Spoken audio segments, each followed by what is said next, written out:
정치 과정에는 많은 행위자가 활동을 하고 있습니다. 정부, 정당, 사회집단, 다양한 행위자들이 있는데요. 그러한 행위자들의 개념 정의에 대해서는 제가 말씀을 드렸고요. 이러한 정치 사회적인 집단이 한국 사회에서 어느 정도의 신뢰를 확보하고 있는지에 대해서 말씀을 드리겠습니다. 한국 사회에는 다양한 사회 집단이 있는데요. 그 중에서 가장 신뢰도가 높은 기구는 공공의료기관 그리고 학교입니다. 이 두 기구는 우리가 흔히 NPO라고 부르고 있습니다. NPO란 Non-Profit Organization의 약자인데요. 즉 비영리 기구에 해당됩니다. 즉 학교와 공공의료기관은 일반 국민들에게 매우 중요한 의료라든지 교육 서비스를 제공하고 있지만 물질적인 이득을 추구하는 기구는 아니다 라고 볼 수 있고요. 한국 사회가 유교적 문화적 전통을 가지고 있기 때문에 교육을 중시하고 또 한국의 의료 서비스 수준이 매우 높고 국민들의 큰 신뢰를 받고 있습니다.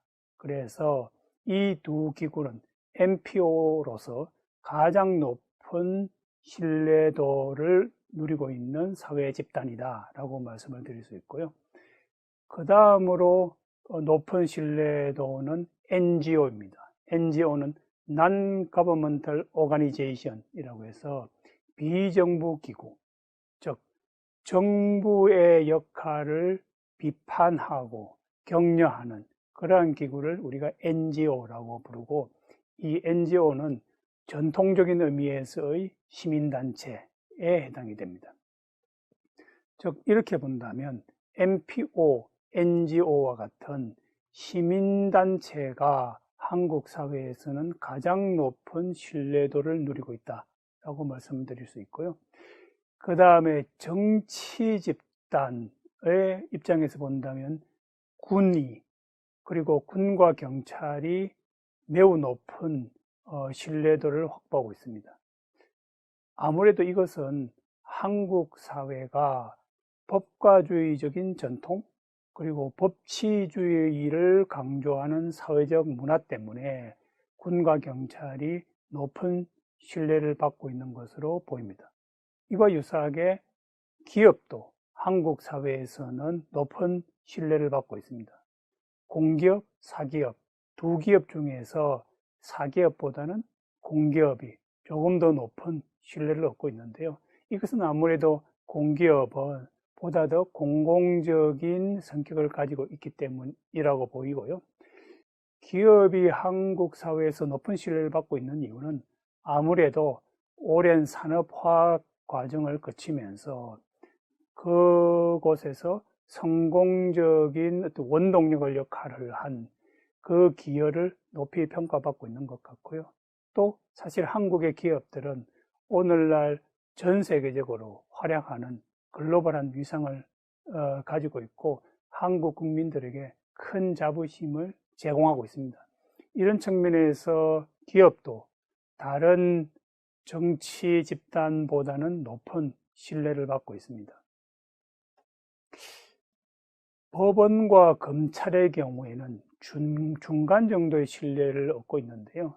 이것은 군과 경찰에 비하면 다소 상대적으로 낮은 신뢰도다라고 볼 수 있고요. 이러한 이유에서 한국 사회에서는 끊임없이 사법개혁 논의가 이루어지고 있습니다. 즉 법원과 검찰이 특권의식을 가지고 있다라는 비판이 있고요.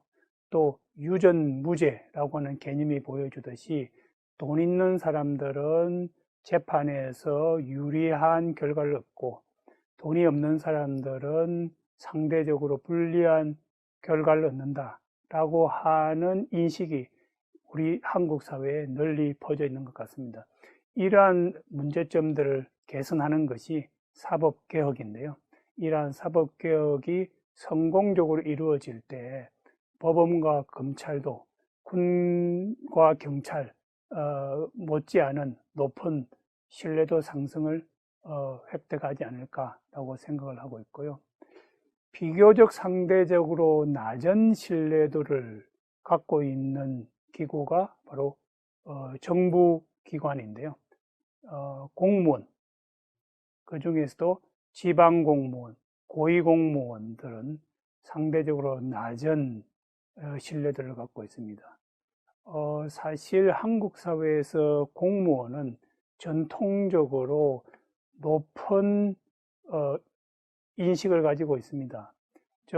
조선시대부터 공무원은 공무원인 동시에 정치인의 역할을 하기 때문에 우리가 흔히 공직자라고 부르고 있고, 공무원이 낮은 신뢰를 받고 있는 이유는 한편으로는 복지부동이라고 불리는 국민의 인식에는 충분한 공공 서비스를 제공하지 못하고 있다라고 하는 그런 불만도 있지만, 또 다른 한편으로는 공무원을 바라보는 국민들의 인식이 상당히 높은 수준의 도덕적 요구를 하고 있다라고 하는 점도 어느 정도 작용하고 있다라고 봅니다. 그러한 측면에서 본다면 공무원의 노력도 좀 더 필요하고요. 또 국민들도 이제는 공무원을 바라보는 시각 혹은 그 수준을 다소 현실적으로 조정할 필요가 있지 않느냐라는 생각이 듭니다. 가장 낮은 신뢰도는 정치인인데요. 그 중에서도 지방보다도 상대적으로 중앙의 정치인들이 더 낮은 신뢰를 받고 있다는 것은 한국의 민주주의 발전을 위해서 정치인들이 보다 더 열심히 노력해야 될 그런 따끔한 비판이다라고 생각을 하고 있고요. 가장 낮은 신뢰도는 중앙정부로 이렇게 나타나고 있습니다. 이것도 마찬가지로 국민들에 대한 기대가 상당히 매우 높다라는 점이고요. 중앙정부가 한국 사회에서 가장 낮은 신뢰도를 가지고 있는데, 이것을 글로벌한 차원에서 다른 외국의 사례와 비교할 필요가 있을 것 같습니다. 그래서 OECD 회원국 중에서 주요 국가의 정부 신뢰도를 한번 비교하게 되면요, 가장 정부에 대한 신뢰도가 높은 나라는 스위스의 국민의 85%가 중앙정부를 신뢰하고 있습니다. 룩셈부르크의 경우에는 76% 정도가량 되고요. 덴마크의 경우에는 한 63% 정도 됩니다. 이 세 나라는 OECD 회원국가 중에서 상당히 높은 중앙정부 신뢰도를 보여주고 있는 것이죠. 정부의 신뢰도가 높다라고 하는 것은 국민의 관점에서 볼 때 국민이 낸 세금을 공정하고 객관적으로 사용하고 있다라는 것이기 때문에 국민들의 조세 납부 의사가 보다 더 적극적이 될 수 있고, 한국 사회가 갈수록 조세율이 높아지는 상황에서 정부의 신뢰도는 매우 중요하다고 볼 수 있겠습니다. 그래서 이 표에 나와 있는 것처럼 유럽의 국가 그리고 스칸디나비아의 국가들은 정부의 신뢰도가 높기 때문에 국민들이 세금 납부를 많이 하고, 그리고 높은 수준의 복지국가를 이룩할 수 있는 것입니다. 한국은 OECD 회원국가 중에서 22위, 39%로 나오고 있는데요. 이것은 일본이나 프랑스와 비슷한 수준의 정부 신뢰도입니다.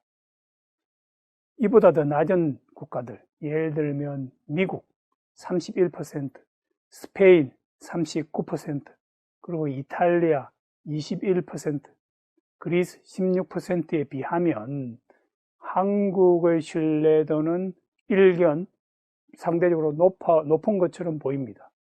그렇지만 이것은 2019년도 기준이고요. 오른쪽 그래프에 한국의 정부 신뢰도의 연도별 추이를 보게 되면 2019년도가 다소 예외적으로 좀 높게 나타나고 있습니다. 2017년도에 24%, 그리고 2011년도에 27%였고요. 그 이후에 정부에 대한 신뢰도가 다소 떨어지고 높아지고 이렇게 되면서 일정한 모습을 보이고 있지는 않습니다. 그렇기 때문에 2007년도에서 2010년도를 기준으로 해서 이렇게 안정적인 추세를 이렇게 보게 되면 사실상 2019년도의 정부 신뢰도는 약 30%가량 나오는 것이 정상적이다 라고 볼 수 있고요.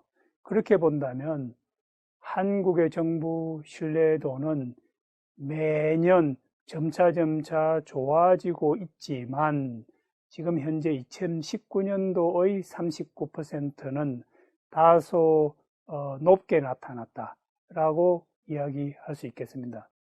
이런 측면에서 본다면 중앙정부의 신뢰도가 한국 사회에서 가장 낮기 때문에 우려되는 점이 있지만, 또 연도별 추이를 보게 되면 조금씩 점진적으로 개선되고 있다라는 점에서 다소 희망적인 측면이 있습니다.